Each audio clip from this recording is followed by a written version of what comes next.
రేవంత్ రెడ్డిపై మంత్రి కొండా సురేఖ కుమార్తె కొండా సుష్మిత పటేల్ పదే పదే విమర్శలు చేస్తూ ఉండడంపై అధిష్టానం ఆగ్రహంగా ఉన్నట్లు తెలుస్తోంది.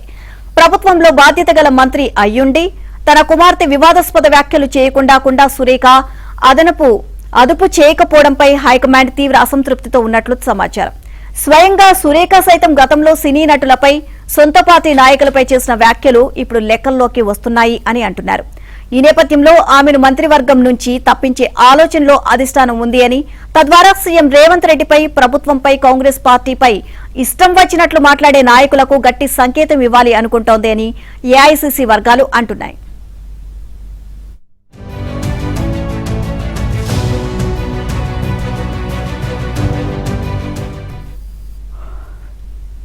అయితే కొండా సురేఖను కేబినెట్ నుంచి తొలగిస్తూ నిర్ణయం తీసుకోవాలా, లేక మంత్రివర్గ పునర్వ్యవస్థీకరణలో భాగంగా ఆమెను తప్పించాలా అన్నదానిపై తర్జన భర్జన పడుతున్నట్లు ఆ వర్గాలు పేర్కొంటున్నాయి. వాస్తవానికి కొండా సుష్మిత పటేల్ గతంలోనూ ఓసారి సీఎం రేవంత్ రెడ్డిపై, ఆయన సోదరులపై అనుచిత వ్యాఖ్యలు చేసి హైడ్రామా సృష్టించారు. అయితే అప్పుడు పార్టీ రాష్ట్ర వ్యవహారాల ఇన్ఛార్జ్ మీనాక్షి నటరాజన్ జోక్యం చేసుకుని మంత్రి సురేఖతో మాట్లాడారు. ఆ తర్వాత తన కుమార్తె చేసిన వ్యాఖ్యలపై మంత్రి క్షమాపణలు చెప్పడంతో ఆ వివాదం అప్పటికి సద్దుమణిగింది.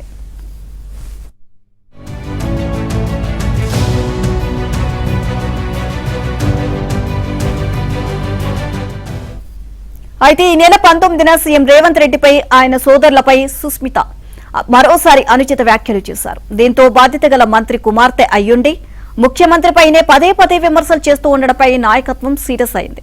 కొండా సుష్మిత చేసిన వ్యాఖ్యలకు సంబంధించి 3 రోజుల్లో వివరణ ఇవ్వాలి అంటూ మంత్రి కొండా సురేఖకు టీపీసీసీ క్రమశిక్షణ committee chairman Mallu Ravi notice ఇచ్చారు. అయితే తన కుమార్తె చేసిన వ్యాఖ్యలు ఆమె వ్యక్తిగతమని, అందుకు తనను బాధ్యురాలిని చేయడం సహజ న్యాయ సూత్రాలకు విరుద్ధము అని అంటూ కొండా సురేఖ వివరణ ఇచ్చారు.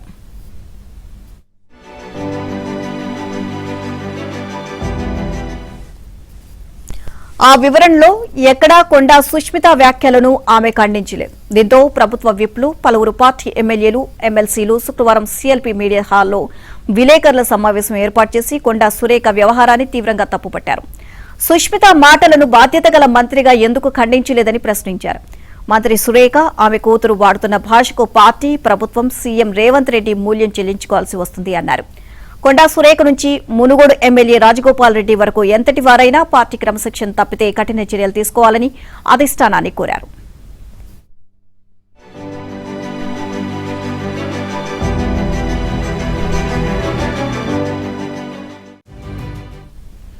ఈ మేరకు పీసీసీ అధ్యక్షుడికి, క్రమశిక్షణ కమిటీకి ఫిర్యాదు చేయనున్నట్లు తెలియజేశారు.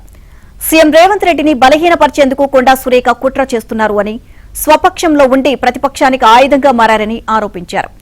సీఎం రేవంత్ ను బలహీనపరిస్తే పార్టీ, ప్రభుత్వము, వాటితో పాటే తమ భవిష్యత్తు బలహీనపడుతుందని ఆందోళన వ్యక్తం చేశారు. ఇకపై ఇలాంటి ప్రయత్నాలు చేస్తే పార్టీ నాయకత్వం ఊరుకుండా తాము ఉపేక్షించబోము అని స్పష్టం చేశారు.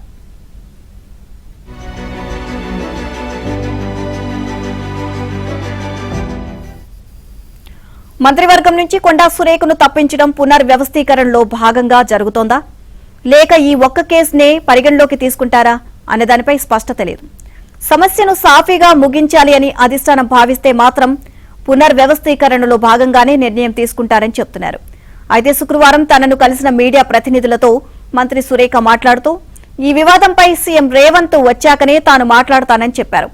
క్రమశిక్షణ కమిటీకి చెప్పాల్సింది చెప్పేశానని, కొత్తగా చెప్పాల్సిన విషయాలు లేవని అన్నారు.